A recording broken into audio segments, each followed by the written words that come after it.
Lucas 22, leia comigo, a partir do versículo de número 39, preste atenção. E saindo, foi como de costume, para o Monte das Oliveiras, e os discípulos o acompanharam. Chegando ao lugar escolhido, Jesus lhes disse: orai para que não entreis em tentação. Ele, por sua vez, se afastou, cerca de um tiro de pedra, e de joelhos orava, dizendo: Pai, se queres, passa de mim este cálice. Contudo, não se faça a minha vontade, e sim a tua vontade. Repita após mim: Pai, se queres, passa de mim este cálice. Contudo, não faça a minha vontade, e sim a tua. Então lhe apareceu um anjo do céu que o confortava, e estando em agonia, orava mais intensamente. E aconteceu que o seu suor se tornou como gotas de sangue caindo sobre a terra. Levantando-se da oração, foi ter com os discípulos, e os achou dormindo de tristeza. E disse-lhes: por que estáis dormindo? Levantai-vos e orai, para que não entreis em tentação. Amém? Coloca a sua mão direita sobre essa porção e vamos orar. Pai, nós queremos bendizer o teu nome mais uma vez. Queremos declarar que o Senhor é um Deus eterno. O Senhor está desde a fundação do mundo, orquestrando a história que nós estamos vivendo hoje. Obrigado, Jesus, porque ainda uniformes no ventre materno, o Senhor já havia estabelecido um plano e um propósito eterno para cada um de nós. E nesta noite, a nossa oração é que esta palavra, com a mesma intensidade pela qual os leitores primitivos ouviram, receberam nós, a tua igreja, vivendo neste tempo chamado hoje, possamos receber com esta mesma intensidade de coração. Eterno Deus, nós declaramos que esta palavra, ela vai saltar aos nossos olhos, não os nossos olhos físicos, mas os nossos olhos espirituais. Queremos extrair deste texto verdades que irão alimentar o nosso corpo, a nossa alma, o nosso espírito, irá fortalecer a nossa fé, irá nos erguer novamente para olharmos para o alvo, que é o Senhor Jesus Cristo.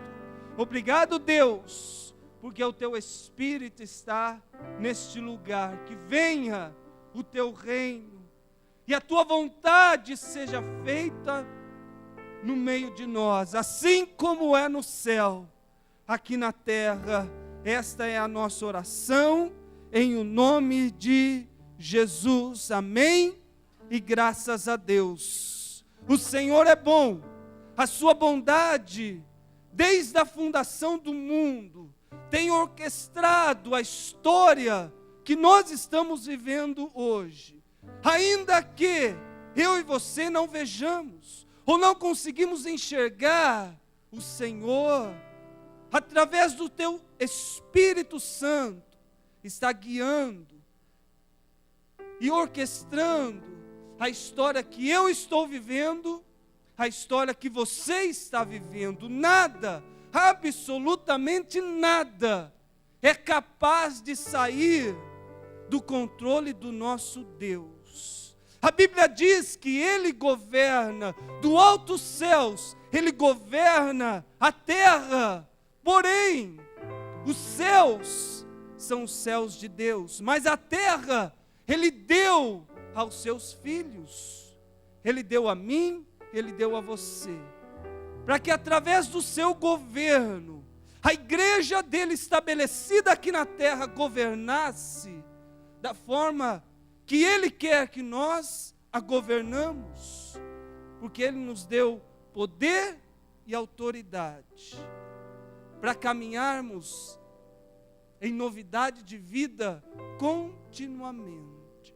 E quando nós olhamos para esse texto, Jesus num jardim chamado Jardim das Oliveiras, ou o Getsêmani, e nesse momento da vida de Jesus, nessa etapa que ele estava vivendo, diz a Bíblia que foi o momento mais intenso que Jesus havia vivido até então.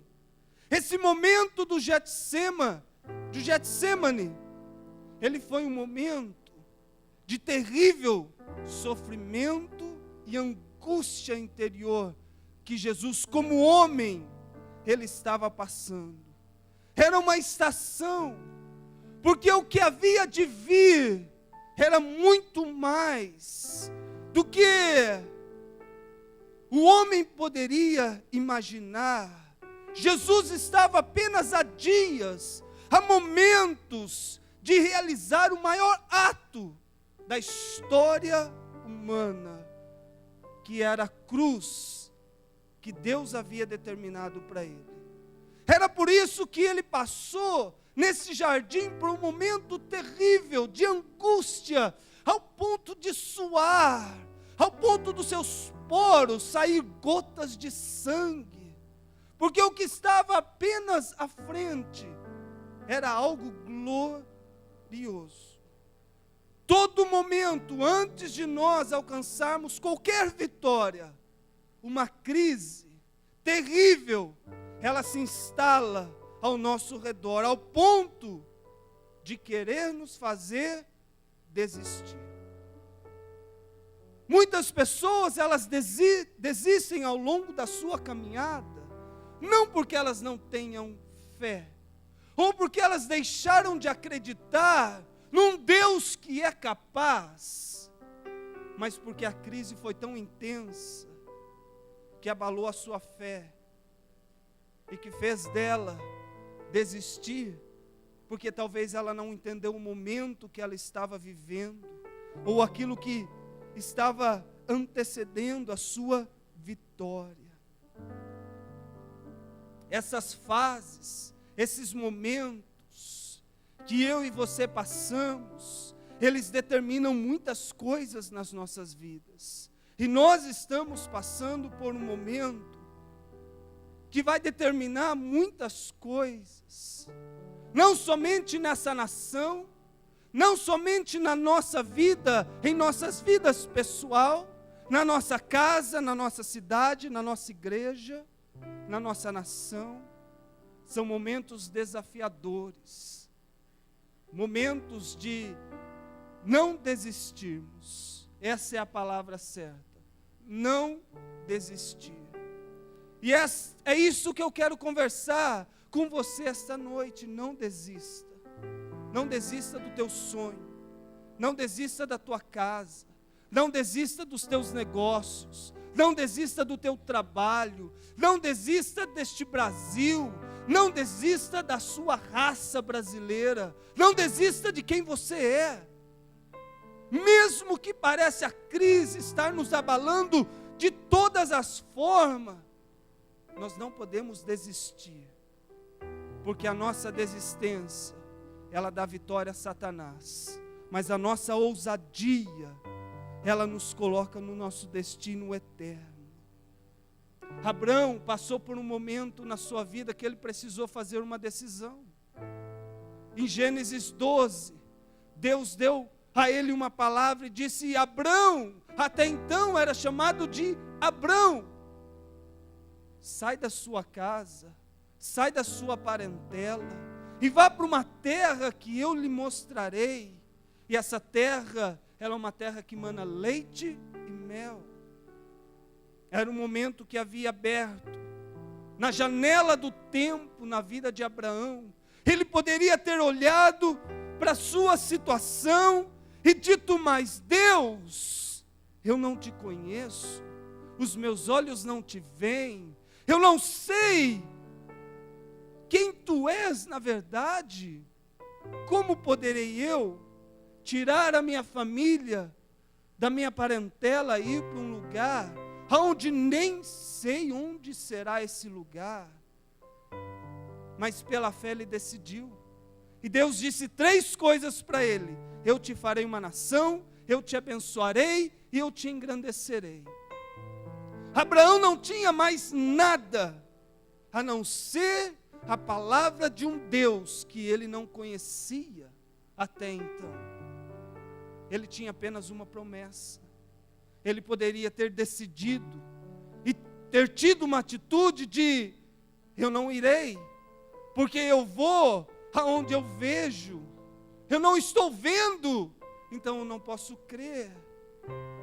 Muitas vezes a nossa fé, ela se baseia por aquilo que nós vemos, os fatos. Muitas vezes nós queremos ver para crer, porque essa é da natureza humana. Tem até um ditado popular: eu só creio se eu vejo. Não é assim? O ditado popular brasileiro que diz: eu creio se eu vejo, uma mentira de Satanás, impregnada na nossa cultura. A Bíblia não diz para você crer apenas se você vê. A Bíblia diz que a fé é a certeza das coisas que eu não vejo, mas eu creio. E Abraão tinha essa palavra. E ele decidiu: eu vou ir mesmo não vendo. Mesmo os fatos estão dizendo o contrário àquilo que eu creio. Talvez hoje você se encontre dessa forma. Os fatos são reais. Não percebe, Anderson, que nós estamos afundando? Ou não veja que os problemas, ou não percebe que a tristeza, querida igreja, se eu for viver por aquilo que eu vejo, a minha vida vai ser trancada dentro de um quarto, lamentando a perda diariamente. A fé nos chama para fora. A fé nos convida: venha e crê naquilo que você ainda não viu. Era um momento na vida de Abraão que ele precisava decidir. Moisés estava errante pelo deserto, depois de ter matado um egípcio e fugido. E de repente, Deus aparece naquele momento da vida de Moisés, talvez indecisa, sem conhecer de fato aonde ele estava. Ele até mesmo não conhecia de verdade quem era Deus. Ele havia ouvido falar de um Deus Elohim, o Deus Todo-Poderoso, mas de fato ele não conhecia. Tanto é que quando Deus apareceu naquela sarça, naquele momento, e ele disse: Moisés logo disse: eis-me aqui. Um momento apareceu, uma oportunidade. E Moisés já chegou naquela sarça, e Deus falou com Moisés: tira a sandália dos seus pés, porque o lugar que você está pisando é um lugar diferente, é um lugar novo para você, Moisés. Ele não estava dizendo: tira literalmente as sandálias. Ele estava dizendo: Moisés, esse lugar que você está pisando neste momento, você nunca esteve antes. E Deus se revelou com ele, um Deus Yahvé. A Bíblia diz que a fé, ou o conhecimento de Deus, partiu de Moisés, do Deus Yahvé, o Deus que fala. Tanto é que Moisés não sabia nem o nome dele. Quem tu és? Ele disse: eu sou o que sou.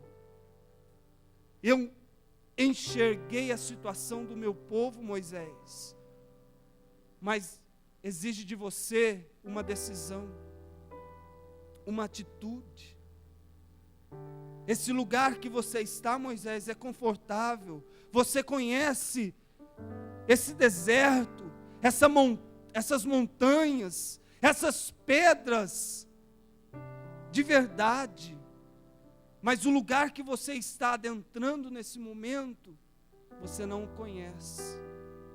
É um lugar que a sua fé precisa entrar em exercício, tomar uma decisão para viver um propósito nessa terra.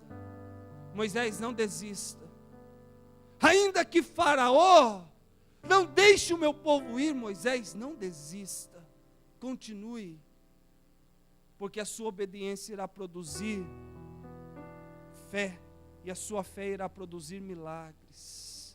Perceba que mais uma vez, nesse momento, Deus estava exigindo do homem uma decisão certa, uma decisão consciente, uma atitude consciente. Eu estou decidindo a fazer isso, porque eu sei que o resultado será este, e devido a este resultado, que eu sei que vai acontecer, eu tomo a minha decisão. Voltando para Jesus no Getsêmani, não foi diferente. Diz que foi o local de maior angústia de Jesus Cristo, uma crise intensa que ele passou, uma crise tal que queria abalar a fé de Jesus Cristo. Talvez nós passamos por momentos como esses. Talvez você esteja no momento de uma crise tal que até mesmo a sua fé ela quer abalar. O diabo não tem um outro propósito a não ser abalar a nossa fé. Quando a nossa fé é abalada, a nossa guarda fica desprotegida, e então ele pode intentar contra nós. Esse lugar do Getsêmani foi um lugar de decisão. Decisão de caminhos a serem seguidos. Um lugar de entrega. Nós estamos hoje, como igreja de Jesus Cristo nessa terra, em um lugar de decisão. Não é a igreja Comunidade Evangélica Filadélfia, é a igreja de Cristo. Nesta nação, ela está no lugar de decisão. Decisão de caminhos a serem seguidos. Um lugar de entrega. Chegou o momento de nós decidirmos a sermos igreja de verdade. Se você ler Atos capítulo 1, versículo de número 6, Jesus Cristo, depois de ressurreto, apareceu aos discípulos, e eles ainda questionavam: Jesus, quando tu irá restaurar o reino de Israel? E Jesus teve que falar para ele: meus irmãos, meus discípulos amados, até quando tu não verás que o meu reino não é deste mundo? O meu reino, ele vai ser manifesto com poder e governo. Não perceba vocês? E mais uma vez Jesus disse para ele: vão para o cenáculo e aguardem a promessa lá. Foi somente no dia de Pentecostes que aqueles discípulos, eles mudaram a forma de pensar, porque eles foram revestidos com o poder do alto. Então eles se tocaram. Essa é a igreja que Jesus Cristo estava nos falando, que nós seríamos. Essa é a igreja que as portas do inferno não prevalecerão contra ela. Essa igreja viva, essa igreja forte. Mas custou para eles, para muitos deles, entrega total. O dia de Pentecoste foi um lugar de decisão. Hoje é um lugar de decisão. Você está aqui hoje para decidir. Decidir o quê? Decidir os caminhos a serem seguidos. Um lugar de entrega. Foi essa a realidade do Getsêmani. No versículo 42, Jesus Cristo disse: Pai, se tu queres, passa de mim este cálice. Olha o clamor de Jesus: Pai, passa de mim este cálice. Contudo, não faça a minha vontade, mas faça a sua. É disso que a igreja precisa. Contudo, Deus, apesar dos apesares, não seja a nossa vontade, mas seja a tua vontade estabelecida em nós. Talvez, como Jesus, haverá momentos de muita angústia, crises, sofrimento. São estes os momentos que exigirá de nós uma decisão, uma atitude. Nesses momentos de crises e abalos, se quisermos avançar, temos que nos submeter à vontade de Deus. Nos momentos de abalos, se você quer avançar, você precisa se submeter à vontade de Deus. Porque é na sua rendição que a vontade do Senhor é estabelecida. Foi por isso que Jesus Cristo ensinou os discípulos a orar. Quando orarem, orem dessa forma: Pai nosso que estás nos céus, santificado seja o teu nome, venha a nós o teu reino, estabeleça a tua vontade, assim como ela é no céu, aqui na terra. Não nos deixes cair em tentação, para que a nossa vontade seja feita, mas que a tua vontade se estabeleça. Você está diante de um Getsemane, de um lugar de decisão, onde a sua decisão hoje pode mudar o amanhã. A sua atitude diante do Senhor pode provocar um abalo nas estruturas espirituais de Satanás. Neemias, talvez você conheça Neemias. A Bíblia diz, no livro de Neemias, capítulo 1, versículo 11, que este homem, ele estava chocado com a situação de Judá e Jerusalém. A Bíblia diz que Neemias recebeu os relatórios dos judeus que haviam retornado a Jerusalém, e ele se chocou com a situação da nação. Ele disse: não pode. E ele orou, e diante da oração, ele fez uma decisão, e essa decisão que ele teve, deu para ele uma atitude. Diz a Bíblia, que é preciso ter uma atitude correta, nos momentos decisivos, porque essas atitudes, elas estão determinando o nosso futuro. Como Neemias, nós temos que nos chocar.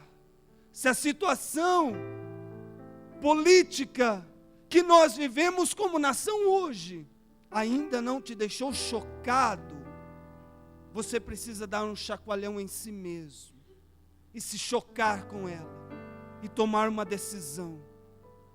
Não se abalar, não se lamentar, oh Deus, mas tomar uma decisão, uma posição e dizer: eu preciso influenciar em alguma coisa, eu preciso mudar a realidade desse país, no poder de uma decisão e de uma atitude correta que eu tenho com o meu Deus. Talvez você esteja passando por um Getsemane lá dentro da tua casa, lá dentro do teu trabalho, lá no teu bairro. Talvez você veio aqui esta noite pensando: este será o último culto que eu irei participar, eu estou desistindo de tudo. Talvez você se sinta cansado, cansada, sem coragem de levantar a cabeça e continuar, porque a angústia se tornou tal, ao ponto de você estar como Jesus, suando gotas de sangue. Talvez você queira deixar tudo, ou talvez você precisa de uma injeção do Espírito Santo para te encorajar a caminhar e a não desistir dessa caminhada, porque depois de uma grande crise sempre há uma grande vitória. Jesus sabia disso.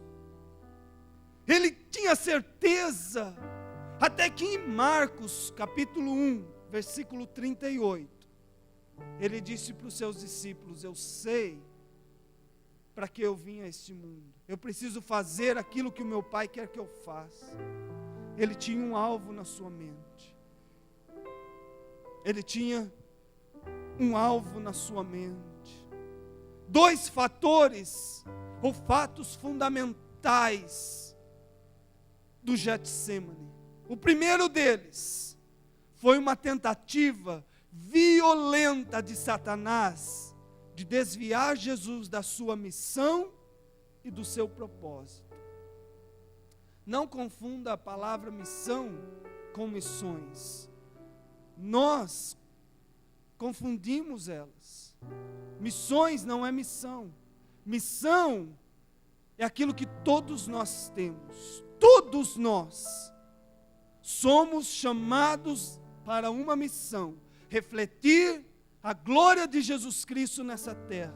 Eu não estou isento, você não está isento, ninguém está isento desta missão. Missões é o que muitos fazem: deixa a sua casa, deixa a sua parentela e vai para uma terra distante anunciar Jesus de uma forma estratégica. Isso é missões. Mas a missão, ela foi dada à igreja. Qual é a missão da igreja? Refletir Jesus Cristo na terra. Você tem uma missão: refletir Jesus na tua casa, no teu bairro, na tua sociedade, nessa nação, na tua igreja, enfim. Satanás, ele vai tentar de todas as formas, de uma forma violenta, te desviar da sua missão e do seu propósito. É isso que Satanás está tentando diariamente, e foi isso que ele tentou no Getsemane: desviar Jesus da missão e do propósito dele. É isso que as crises vão tentar te fazer desviar você da sua missão e do seu propósito. Quando a sua fé está abalada, a primeira coisa que você pensa: eu quero desistir, talvez da igreja, da minha fé. Porque é isso que Satanás quer.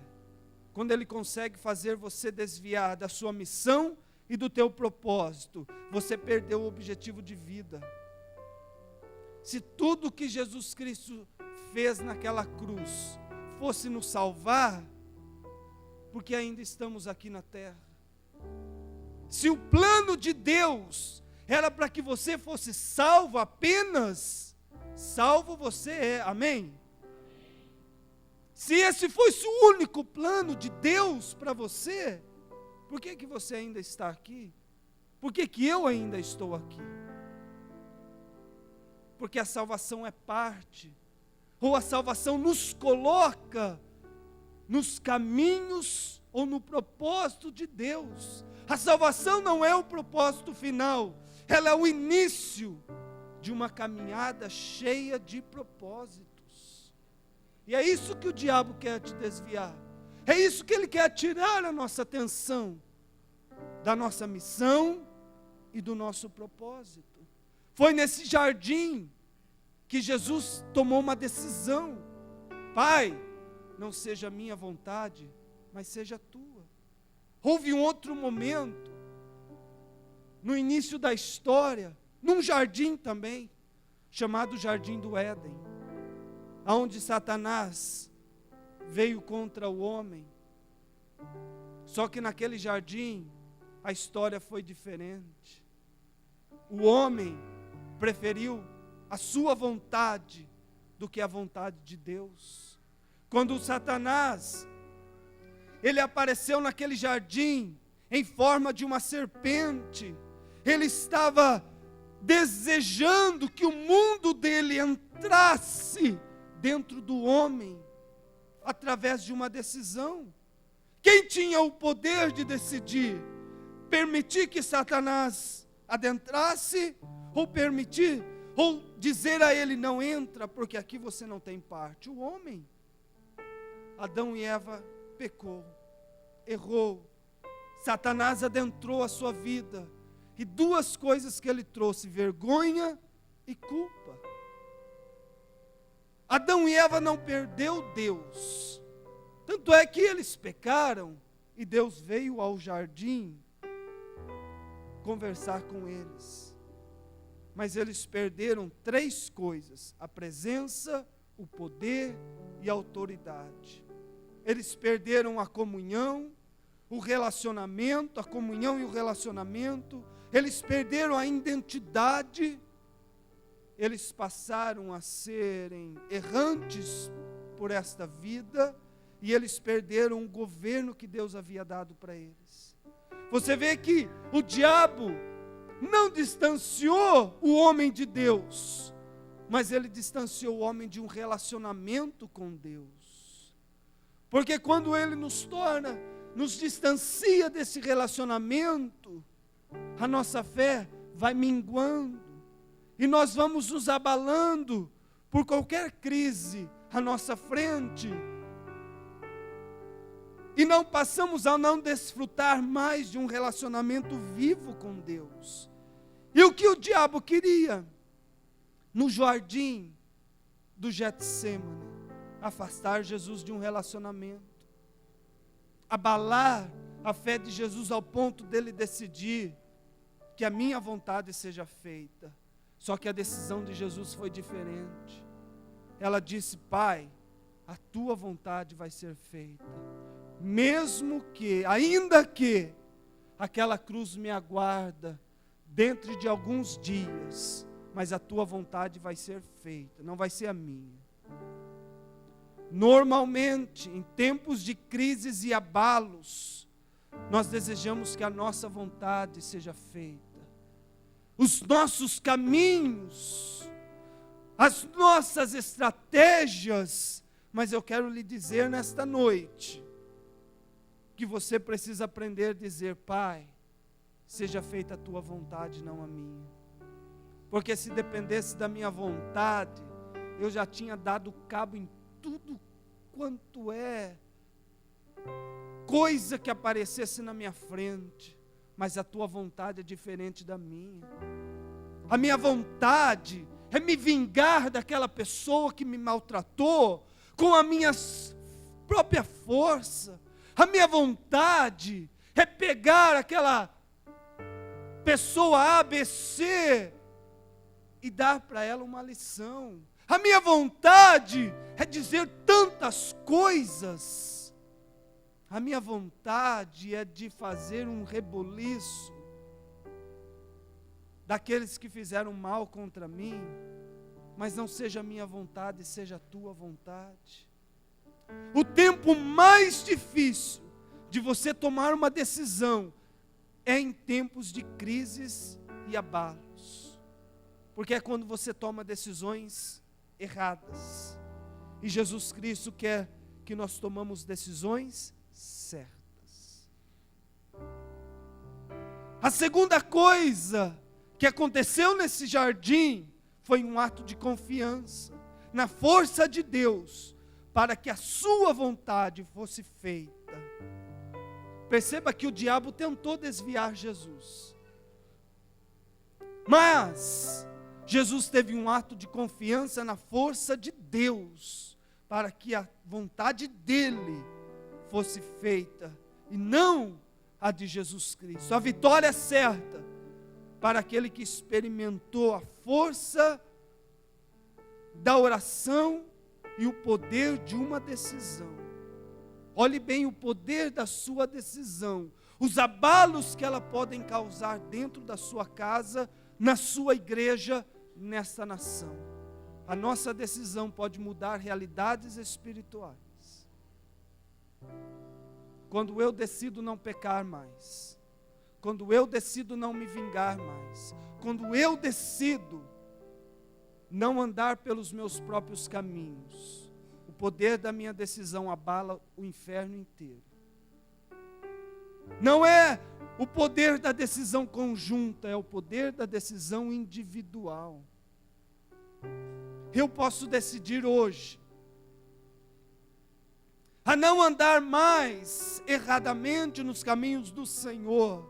Mas se o meu irmão do lado não fizer a mesma decisão, ainda haverá uma porta aberta pela qual Satanás pode entrar e pode estabelecer o seu reinado.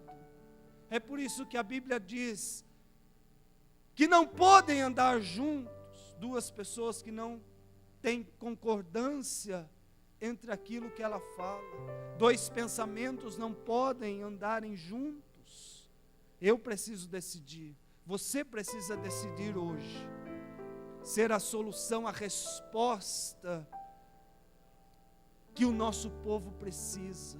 Nós precisamos decidir hoje, ser uma resposta que esse mundo precisa. Pensa que nesse jardim, todas as hostes de Satanás estavam arregimentadas contra Jesus. Pensa que Satanás e todos os seus principados, potestades, hostes do mal, todos estavam arregimentados contra Jesus Cristo, esperando apenas uma confissão dos seus lábios. É isso que o Satanás quer exatamente nesse momento. Ele está esperando uma confissão sua. E é a sua confissão que dá para ele legalidade de agir. Todos estavam esperando.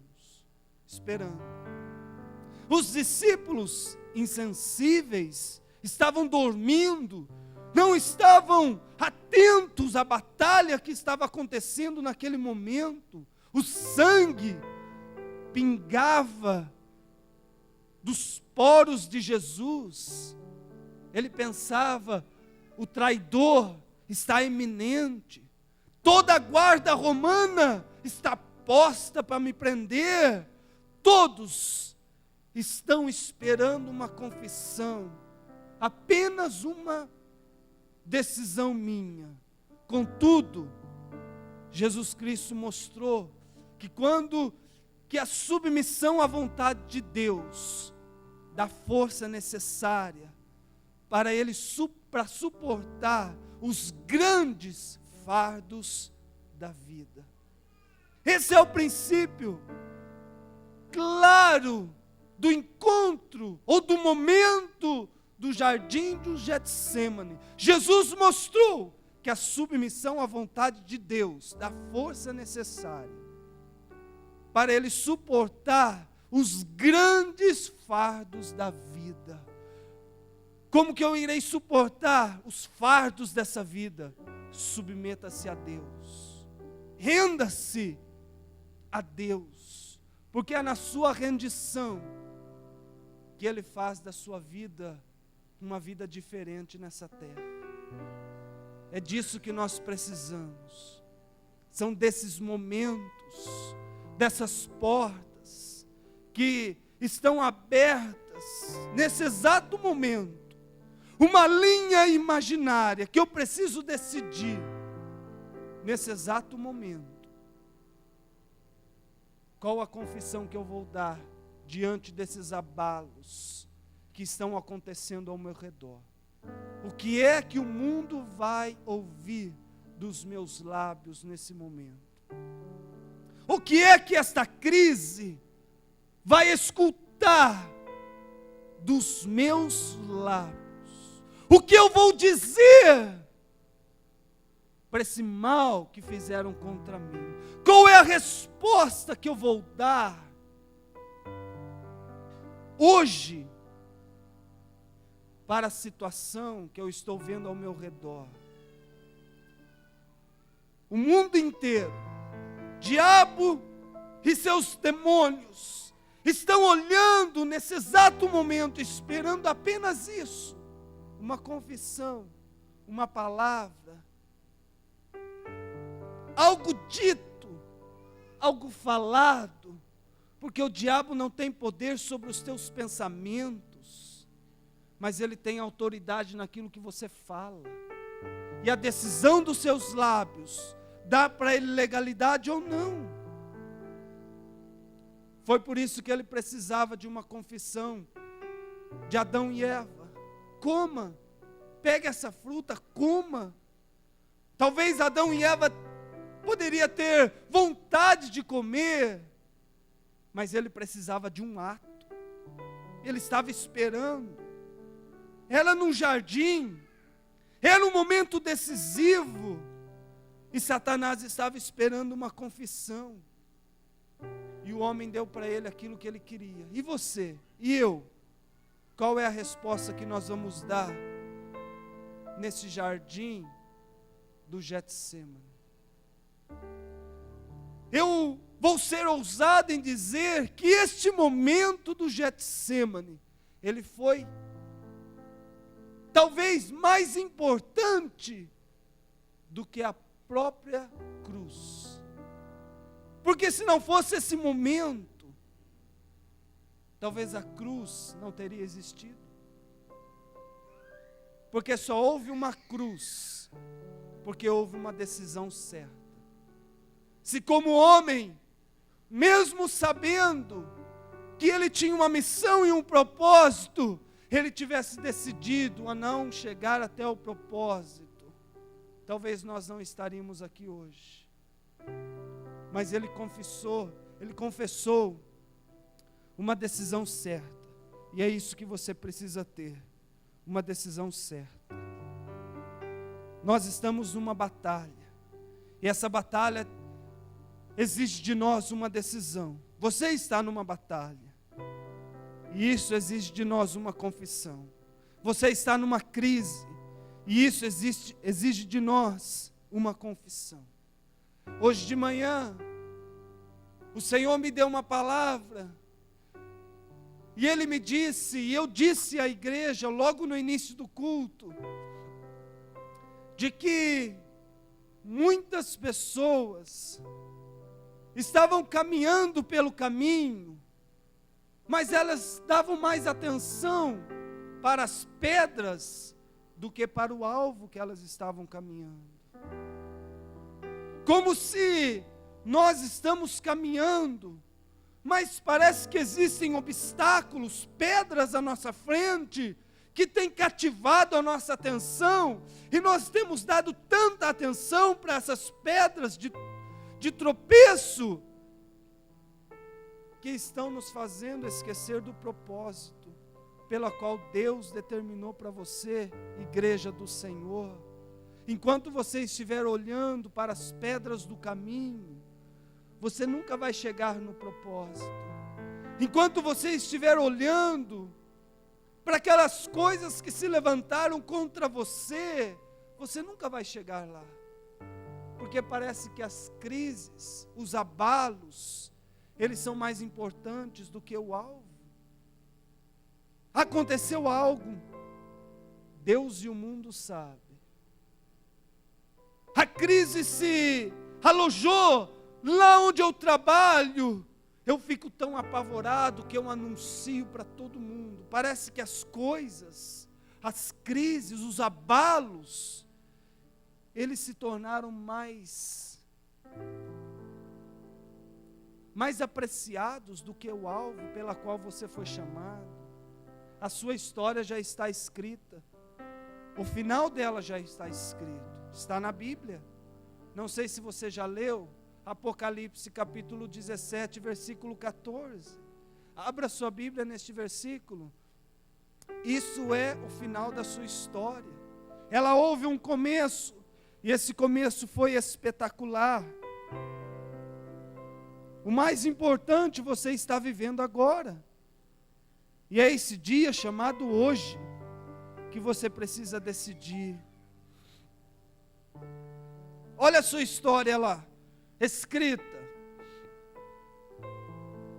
Pelejarão eles contra o Cordeiro, e o Cordeiro os vencerá, pois é Senhor dos senhores, e o Rei dos reis.